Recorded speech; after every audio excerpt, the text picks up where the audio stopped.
સરકારી કર્મચારીઓ સામે થતી તપાસમાં નહીં ચાલે વિલંબ. તપાસમાં વિલંબ કરનાર અધિકારીની નક્કી થશે જવાબદારી. પ્રાથમિક તપાસની પ્રક્રિયામાં કરાયા મહત્વના ફેરફાર.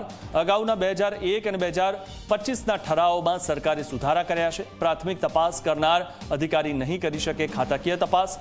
પ્રાથમિક તપાસ બાદ આરોપીને 1 મહિનામાં અપાશે કારણદર્શક નોટિસ. સમય મર્યાદામાં કાર્યવાહી નહીં થાય તો તપાસ અધિકારીની જવાબદારી નક્કી થશે. 17 મે 2025ના ઠરાવની અન્ય તમામ સૂચનાઓ યથાવત રહેશે. રાજ્યભરના સરકારી વિભાગોને નવી માર્ગદર્શિકા અમલમાં મૂકવાનો આદેશ કરવામાં આવ્યો છે. ત્યારે સરકારે હવે આ નિર્ણય કર્યો છે. આ વિશે વધુ માહિતી મેળવી અમારા સંવાદદાતા હિતલ પારેખ પાસેથી. હિતલ, જે સરકારે હવે જે નિર્ણયમાં ફેરફાર કર્યો છે, શું વધુ માહિતી? જી ચોક્કસ.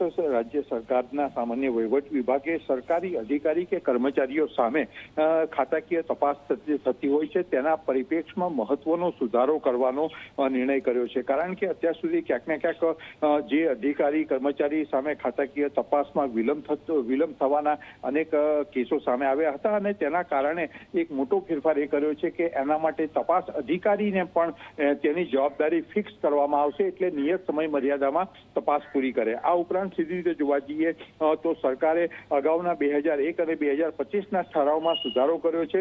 નવી સૂચના મુજબ જે તપાસ અધિકારીને પ્રાથમિક તપાસ સોંપી હોય એ જ અધિકારીને ખાતાકીય તપાસ નહીં સોંપી શકાય, એ પ્રકારનો પણ સુધારો કરવામાં આવ્યો છે. નિવૃત્ત કર્મચારીઓ સામેની ફરિયાદોમાં બિનજરૂરી વિલંબ ટાળવા પ્રાથમિક તપાસનો અહેવાલ ઝડપથી આપવાની સૂચના આપવામાં આવી છે. પ્રાથમિક તપાસ 1 મહિનાની અંદર પૂર્ણ થાય એ પણ જોવાની સૂચના આપવામાં આવી છે અને આરોપીને સવિસ્તાર કારણદર્શક નોટિસ આપવી પડશે. એટલે કે લાંચ રૂશ્વત કેસમાં જો કોઈ અધિકારી કર્મચારી પકડાયો હોય તો તેને પ્રાથમિક તપાસમાં પૂર્ણ થવાને પછી 1 મહિનામાં કારણદર્શક નોટિસ આપીને તેને પોતાનો ખુલાસો આપવાનો પણ અધિકાર આપવામાં આવ્યો છે. એટલે ક્યાંક ને ક્યાંક સીધી રીતે જોવા જઈએ તો સરકારે આ મોટા ફેરફાર કરીને લાંચ રૂશ્વત જેવા કેસોમાં જે ખાતાકીય તપાસો કે અન્ય ફરિયાદોના આધારે તપાસ થતી હોય છે એમાં ઝડપ આવે અને દોષિતોને તાત્કાલિક સજા મળી શકે એટલા માટે આ સુધારો કર્યો છે.